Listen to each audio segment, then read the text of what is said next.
Vamos agora iniciar a análise de outro crime federal, que é o crime de tráfico de pessoas. O crime de tráfico de pessoas está previsto no Código Penal, no artigo 149-A, que diz... Primeiro vamos aqui conhecer qual é a sua descrição típica, as suas penas e tudo mais.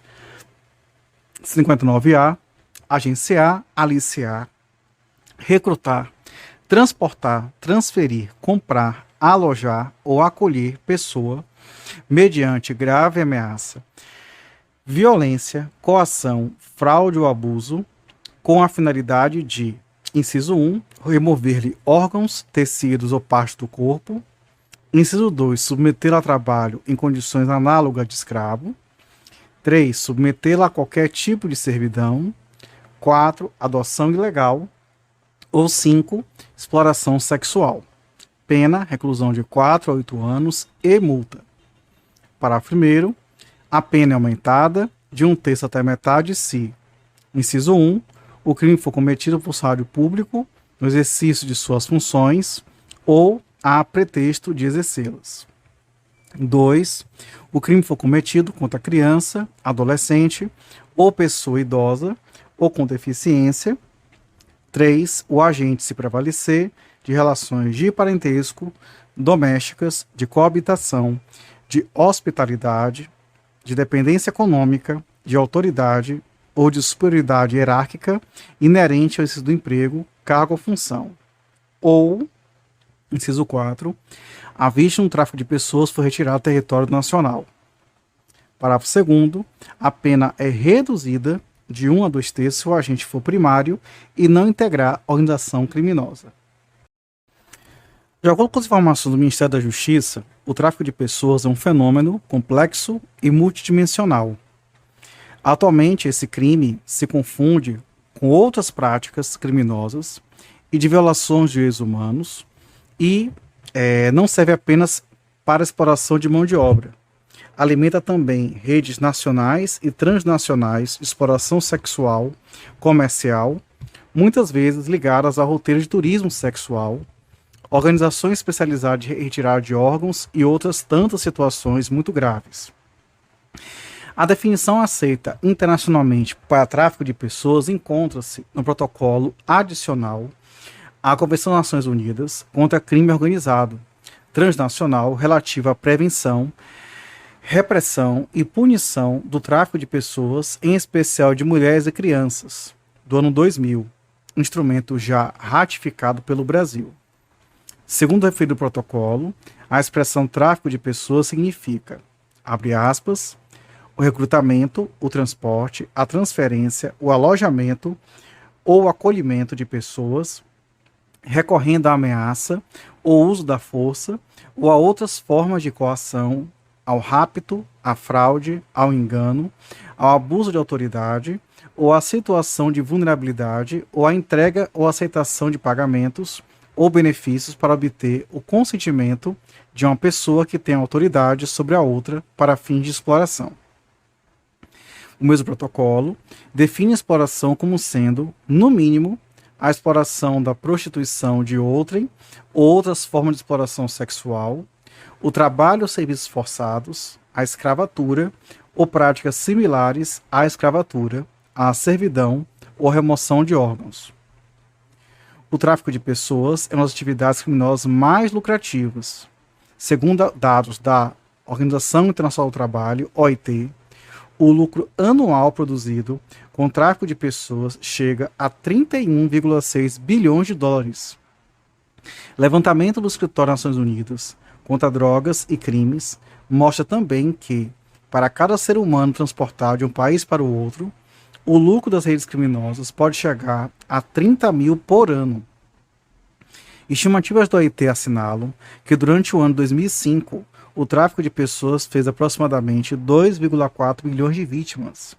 E a OIT estima que 43% dessas vítimas seriam subjugadas para exploração sexual e 32% para exploração econômica.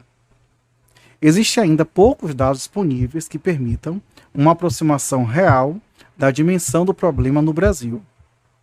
Um dos estudos mais importantes para a compreensão desse fenômeno no Brasil foi a pesquisa sobre o tráfico de mulheres, crianças e adolescentes para fins de exploração sexual, a PESTRAF, realizada em 2002.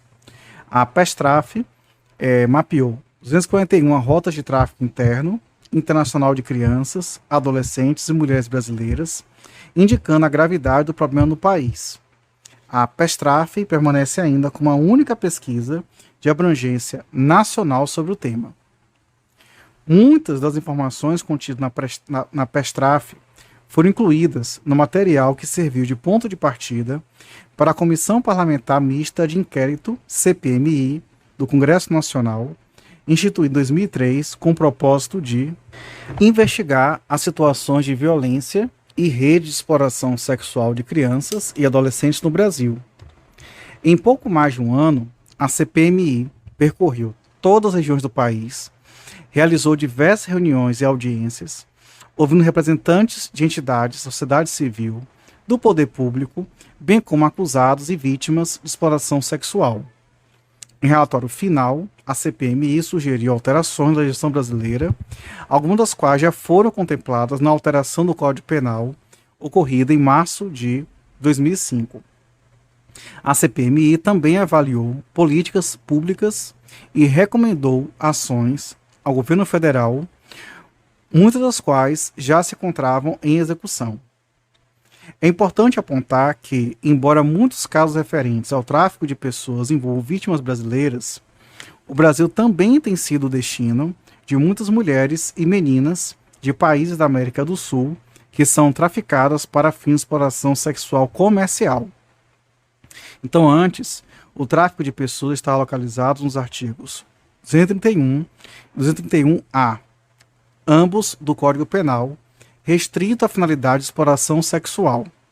No entanto, percebendo que os documentos internacionais assinados pelo Brasil dão ao delito um alcance bem maior, abrangendo outros tipos de exploração que não a sexual, a Lei 13.334 de 2016 removeu o crime do título 6 dos crimes contra a dignidade sexual, migrando para o capítulo 4 do título 1 dos crimes contra a liberdade individual.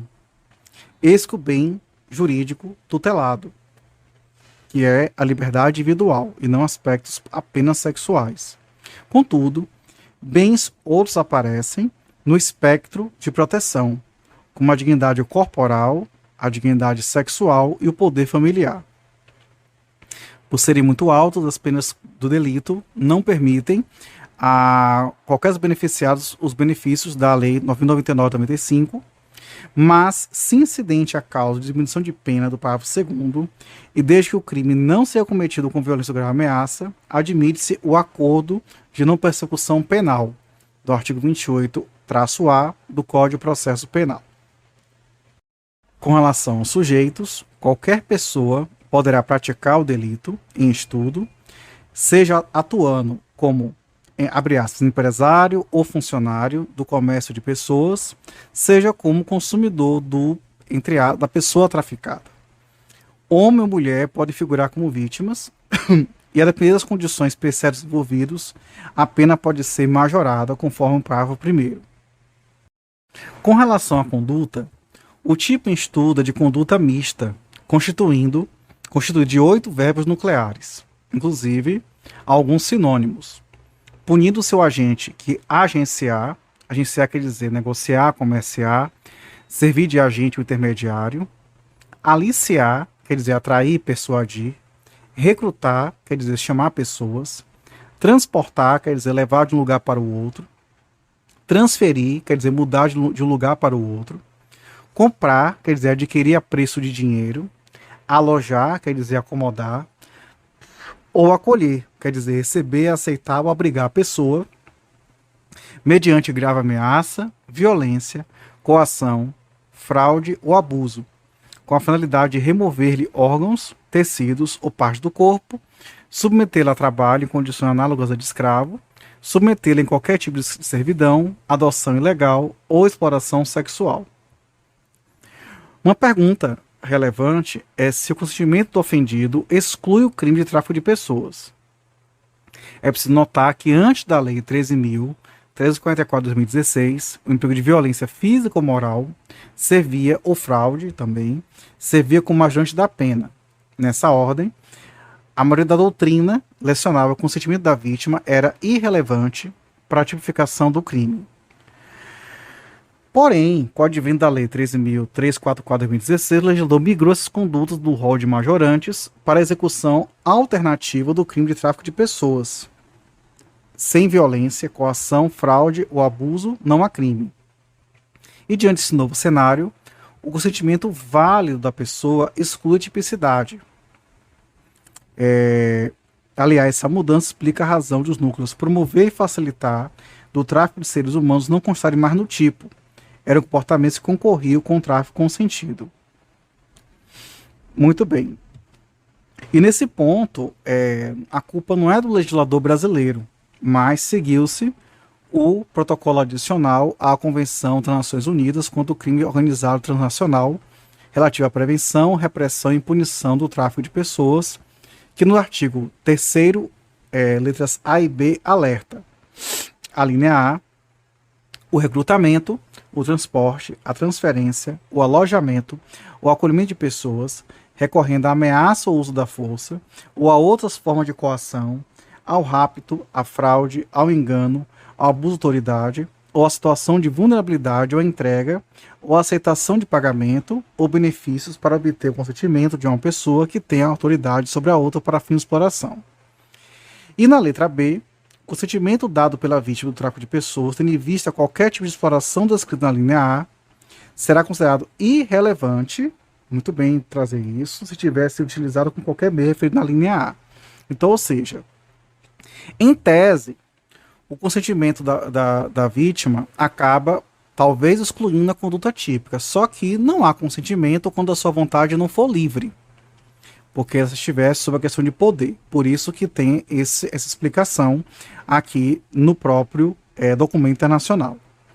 Então, o operador do direito deve ter muita cautela com relação a validar o consentimento do ofendido com base nas circunstâncias do caso concreto, presumindo-se, ou seja, de modo que o consentimento não vai ser presumido, mas sim o dissenso será presumido. E o dissenso, né, o não consentimento será presumido, o não consentimento, tá? Primeiro, se obtido o consentimento mediante ameaça ou uso da força, outras formas de coação, rapto, sequestro, enfim.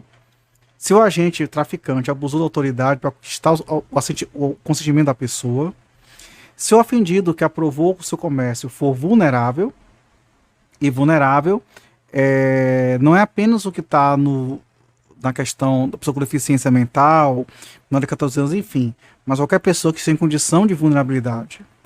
E se o ofendido concordou em troca de entrega de aceitação de pagamento ou benefícios. Então, Então, isso aqui é importante salientar. Outro aspecto é que não é um crime habitual, bastando para a sua caracterização que apenas uma vítima tenha sido submetida à ação do agente.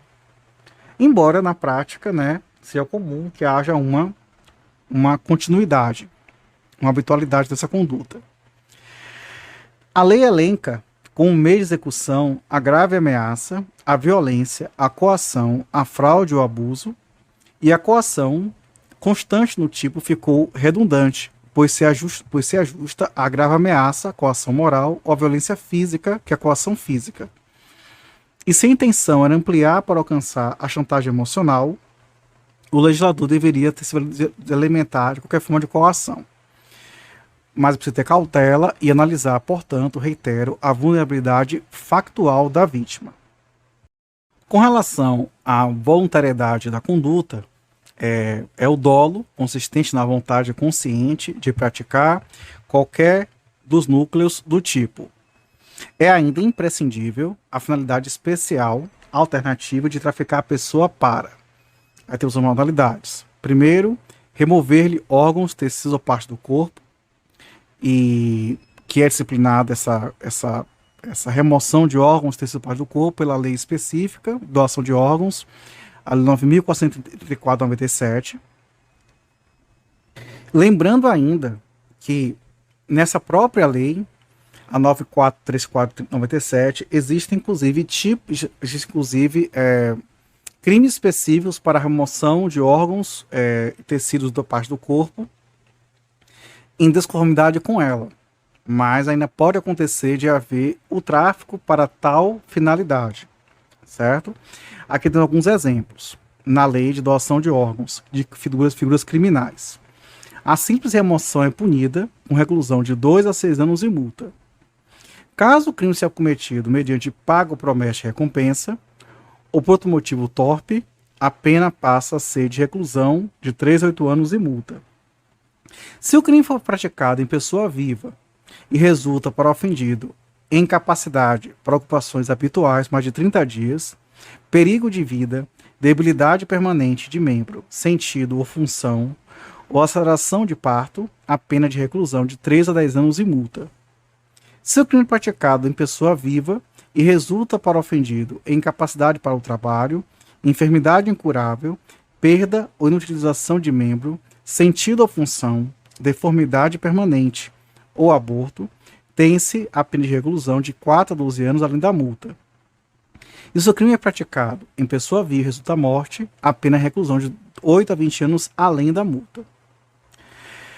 Também há outros crimes relacionados à remoção ilegal de órgãos, tecido parte do corpo humano, dentre os quais se destaca o de comprá-los ou vendê-los, punido com reclusão de 3 a 8 anos, artigo 15 da Lei de Doação de Órgãos, a de realização de transplante ou enxerto de órgãos, tecidos ou parte do corpo irregularmente removidos, artigo 16, a de recolhimento, transporte, guarda ou distribuição de partes do corpo humano, de que se tem ciência terem sido obtidos em desacordo com os dispositivos legais, com o artigo 17, punidos, respectivamente, com reclusão de 1 a 6 anos e com reclusão de 6 meses a 2 anos.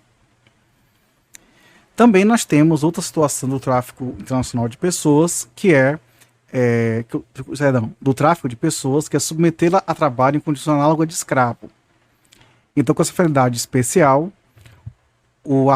remete-se diretamente ao crime que a gente avaliou no episódio passado, do artigo 149 do Código Penal. Então, a gente já viu inclusive aspectos sobre isso, e eu sugiro que você volte para o episódio anterior. Também tem a situação de submeter a qualquer tipo de servidão.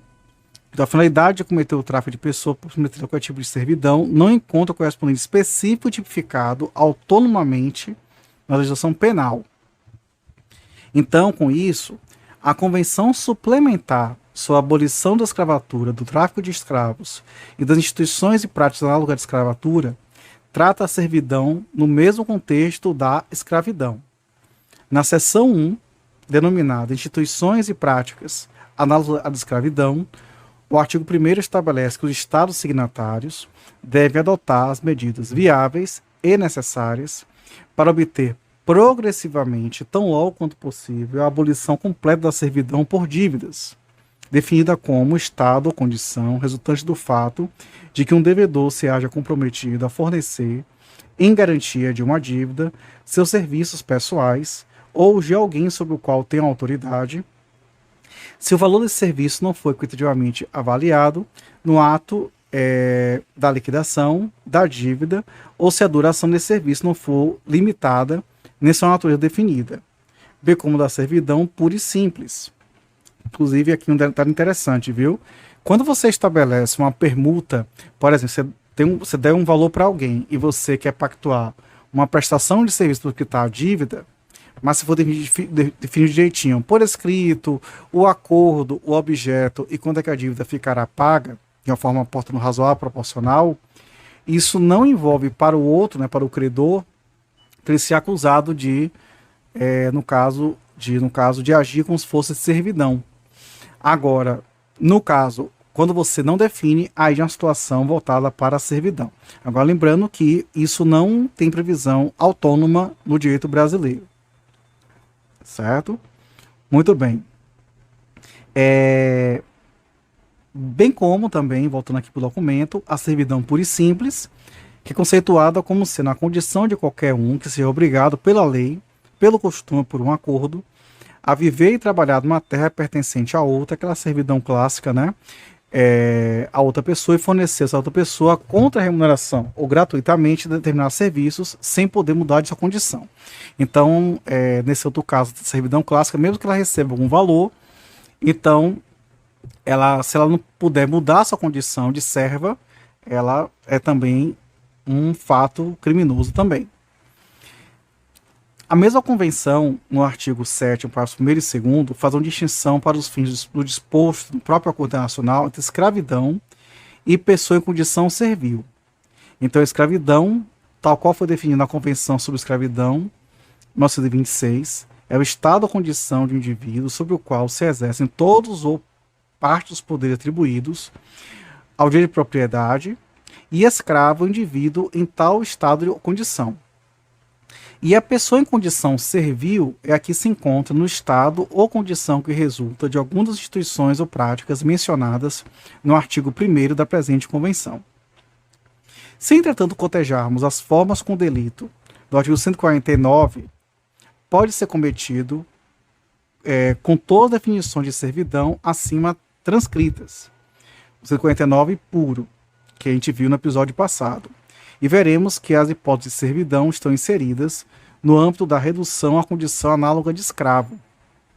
Apesar da Convenção, no artigo 7º, distinguir, para seus próprios fins, a escravidão da servidão, temos que ter em mente que suas disposições serão destinadas também a países que contemplem a escravidão como situação de direito, ou seja, que admitam a existência efetiva de escravos tratados com propriedade alheia.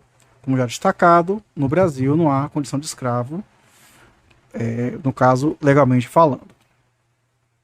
Outro aspecto envolve a adoção ilegal, que é uma finalidade do tráfico de pessoas que pode ser, portanto, a conseguir obter, ou viabilizar a adoção ilegal. O tipo penal não se restringe ao tráfico de pessoa com o propósito de adotar ilegalmente um menor de idade. Não há de se negar, porém, que a adoção ilegal de menores, mediante tráfico de pessoa, representaria a esmagadora maioria dos casos. Isso em virtude do complexo processo de adoção de crianças e adolescentes, permeado por regras que visam a proteção do adotado, regras essas que não se repetem na adoção de adultos, a não ser que o que se refere a diretrizes como a diferença mínima de idade do adotante adotado e a proibição de adoção de descendentes por ascendentes e irmãos. No caso da adoção de menores, o ECA, alterado em 2009, estabelece que entre os artigos 39 e 52D, inúmeras regras que têm o propósito de garantir o atendimento dos direitos fundamentais inerentes à pessoa humana, a fim de que, ao menor, seja garantido o desenvolvimento físico, mental, moral, espiritual e social em condições de liberdade e de dignidade. Artigo 3º do ECA. Para que esse propósito seja cumprido, a lei estabelece, por exemplo, o estágio de convivência, com prazo estabelecido pela autoridade judiciária, durante o qual os membros da Justiça da Infância e da Juventude acompanham a família para garantir que a adoção seja adequada. Além disso, existem regras para o cadastro de crianças e adolescentes em condições de serem adotados e das pessoas interessadas em fazer a adoção, sendo que, no caso desses últimos, existem requisitos com ambiente familiar adequado, além de um período de preparação psicossocial e jurídica. Diante desse complexo processo, não são poucos os que decidem burlar o sistema de adoção para promovê-lo legalmente. Caso façam isso, mediante alguma das condutas tipificadas no dispositivo em estudo, responderão por tráfico de pessoas. Destaque-se também que o tipo não impede o tráfico de maiores de idade com a finalidade de adoção ilegal. Por exemplo, pode citar a hipótese de alguém titular de valioso patrimônio, seja pelo agente acolhido, mediante abuso, para ser forçado a adotar o mesmo agente, que futuramente se beneficiará da herança. Nesse caso, a adoção seria ilegal, bastando, portanto, a caracterizar a finalidade especial. No caso, pegar o patrimônio do adotado. Também tem uma situação de exploração sexual, que, de acordo com o estudo de Eva Faleiros, pode ser definida como a dominação e abuso do corpo de crianças, adolescentes e adultos, oferta, que é a modalidade de oferta, por exploradores sexuais, mercadores, organizados muitas vezes em rede de comercialização local e global, que é o mercado, ou por país ou responsáveis, e por consumidores de serviços sexuais pagos, que é a demanda, admitindo 4 modalidades. Primeira, a prostituição, atividade na qual os atos sexuais são negociados em troca de pagamento, não apenas monetário. Lembrando que a exploração sexual, a prostituição de adolescentes está prevista como crime no artigo 218b do Código Penal e de adultos no artigo 228 do Código Penal também. Também temos o turismo sexual, que é o comércio sexual bem articulado em cidades turísticas envolvendo turistas nacionais e estrangeiros, principalmente mulheres jovens, setores excluídos de países do terceiro mundo. Também existe a pornografia, que é a produção, exibição, distribuição, venda, compra, posse e utilização de material pornográfico, presente também na literatura, cinema, propaganda, etc. E o tráfico para fins sexuais, que é o movimento clandestino e ilícito de pessoas através de fronteiras nacionais, com o objetivo de forçar mulheres e adolescentes a entrar com situações sexualmente opressoras e exploradoras para lucro dos aliciadores traficantes. Especificamente a respeito do tratamento conferido pelo Estado à prostituição, tem 3 sistemas comumente utilizados. O primeiro da regulamentação, em que o Estado regulamenta a atividade, permitindo que seja desempenhada formalmente, o que possibilita o exercício de direitos inerentes à relação laboral. O outro viés é o da proibição, que é o exercício da prostituição é vedado tanto quanto a sua exploração e é punido, por vezes, criminalmente.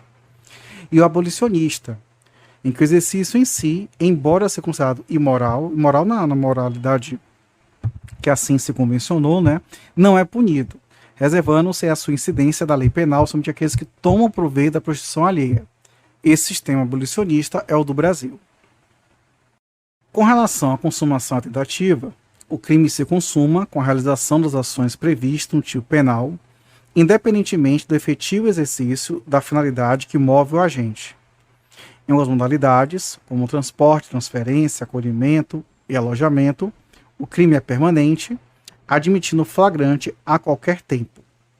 A tentativa é admitida e, como vimos ao tratar da voluntariedade, o tipo traz diversas finalidades especiais que podem caracterizar, caso atingidas, figuras penais autônomas.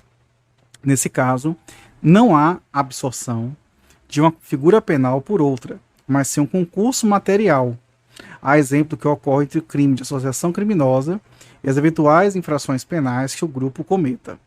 Dessa forma, se o agente, além de traficar pessoas, retirar-lhes ilegalmente órgãos, tecidos ou parte do corpo, haverá concurso material entre o artigo 149-A e o artigo 14 da Lei de Doação de Órgãos, que é 9.404/97.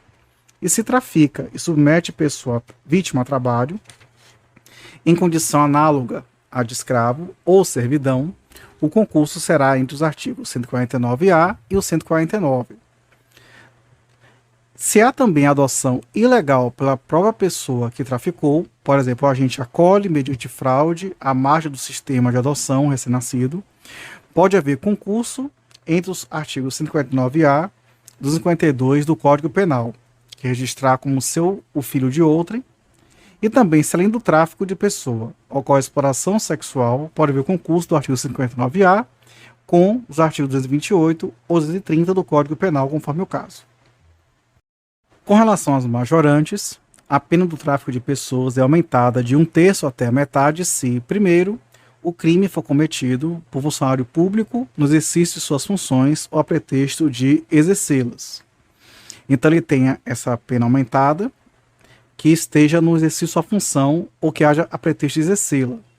A causa de aumento incide assim, tanto na situação em que o agente exerce sua função para praticar crimes, quanto naquela em que ele se vale dessa condição para isso. A segunda majorante é se o crime for cometido contra criança, adolescente ou pessoa idosa ou com deficiência.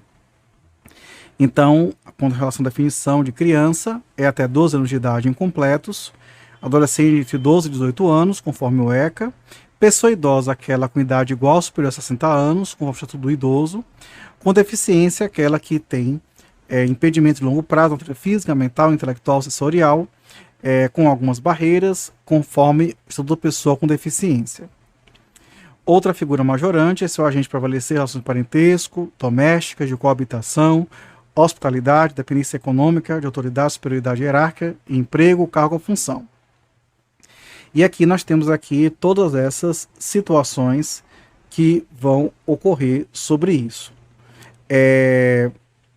No caso, por exemplo, vou aqui fazer alguns comentários específicos. Então, por exemplo, algumas situações aqui, elas se justificam porque o agente se aproveita da sua proximidade que mantém com a vítima. Na dependência econômica, a gente se aproveita do fato que, sem esse respaldo financeiro, a vítima tem limitada liberdade a dirigir sua vida de forma como lhe apraz.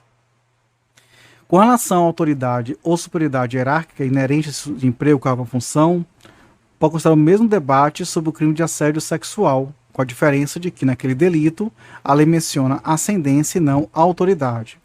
Guilherme Nucci ensina que a superioridade hierárquica retrata uma relação laboral no âmbito público, enquanto a ascendência, que seria a autoridade, entre aspas aqui, indica a mesma relação, só que no campo privado. Regis Prado discorda disso. Inciso 4.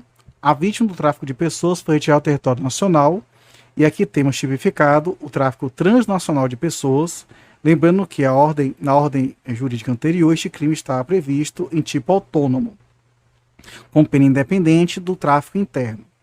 Destaca-se que no tráfico transnacional, o legislador incorreu num erro grosseiro, porque antes a lei punia com tal conduta que promovesse ou facilitasse a entrada ou a saída de vítima traficada. Agora pune apenas como tráfico a conduta que visa retirar a vítima do território, que é a exportação. Então, diante desse quadro, perguntas como é ocorre com relação a trazer a vítima. Então, com respeito à legalidade, não vai entrar no crime majorado, mas não é um indiferente penal. Então, ele responde, no caso, com a figura fundamental do tipo do caput do artigo 159-A, mantendo, no entanto, o rótulo de tráfico transnacional. Foi uma falha do legislador, pela legalidade, não tem como, infelizmente, aplicar a majorante. Sobre a questão do território, a lei se refere não apenas ao espaço físico de fronteiras, mas também todos os lugares abrangidos no conceito jurídico do termo, inclusive mar territorial, as embarcações, etc. Nota-se, por fim, que o artigo 59-A não revogou o artigo 239 e 239 do ECA, nas situações em que o tráfico internacional envolve criança ou adolescente, porque o crime do ECA pune as condutas de promover ou auxiliar a efetivação de ato ou envio de criança ou adolescente para o exterior com inobservância de formalidades legais ou com o fim de obter lucro. Então, isso aqui também é importante. Com relação a minorante, a pena é reduzida de 1/3, de 1 a 2/3, se o agente for primário, ou seja, não reincidente, e não integrar a organização criminosa. Leia-se associação de 4 ou mais pessoas, estruturalmente ordenada e caracterizada pela divisão de tarefas, ainda que informalmente, com o objetivo de obter, direta ou indiretamente, vantagem de qualquer natureza, mediante a prática de infrações penais cujas penas máximas são superiores a 4 anos, ou que sejam de caráter transnacional. Diversamente de outras leis, e buscando evitar a discussão se o benefício está ou não na órbita discricionária do juiz, a Lei 13.344 não usou o termo pode, mas sim que a pena é reduzida se presentes os requisitos cumulativos do parágrafo 2º. Então, a discricionariedade motivada do magistrado sentenciante fica limitada à fração minorante, que varia de 1 a 2/3. Sendo agente primário e não integrando a ação criminosa, pergunta-se, qual é o critério outro, objetivo e ou subjetivo, para o magistrado considerar, decidir se redução do mínimo ou do máximo, mínimo 1/3 e máximo 2/3. Na falou critério, possam ter a ver com o juiz reduzindo a pena sempre no máximo, né, infelizmente, porque é um crime gravíssimo. Mas a questão ainda vai ser amadurecida na jurisprudência com o tempo.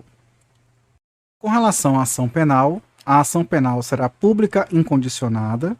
A competência para o processo de julgamento é em redo estadual, salvo no caso de tráfico transnacional, que é de competência da Justiça Federal. Com relação à prescrição, se o crime for praticado com a finalidade de exploração sexual, tratando-se de vítima criança ou adolescente, entende a doutrina que a prescrição continua seguindo o disposto no artigo 111, inciso 5 do Código Penal, que diz que nos crimes com dignidade sexual de crianças e adolescentes, ocorre da data em que a vítima completar 18 anos, salvo se esse tempo já houvesse proposta a ação penal. Mesmo fora do título C do Código Penal, crimes com dignidade sexual, o tráfico de pessoas com finalidade de exploração sexual permanece violando esse mesmo bem jurídico, e lembrando que o termo inicial diferenciado da prescrição se aplica para qualquer delito com a dignidade sexual dos menores, mesmo que previsto fora do Código Penal. Logo, não é o rótulo do título, capítulo ou seção que dita se o crime é praticado contra a dignidade sexual, é a conduta do agente. E esse raciocínio está de acordo com o artigo 227 da Constituição Federal e do artigo 2º da Lei 13.334 de 2016, que estabeleceu princípios e diretrizes de proteção integral da criança e do adolescente. Então, a gente vai ficar por aqui e voltaremos no próximo episódio com outro crime federal. Um abraço, tchau, tchau.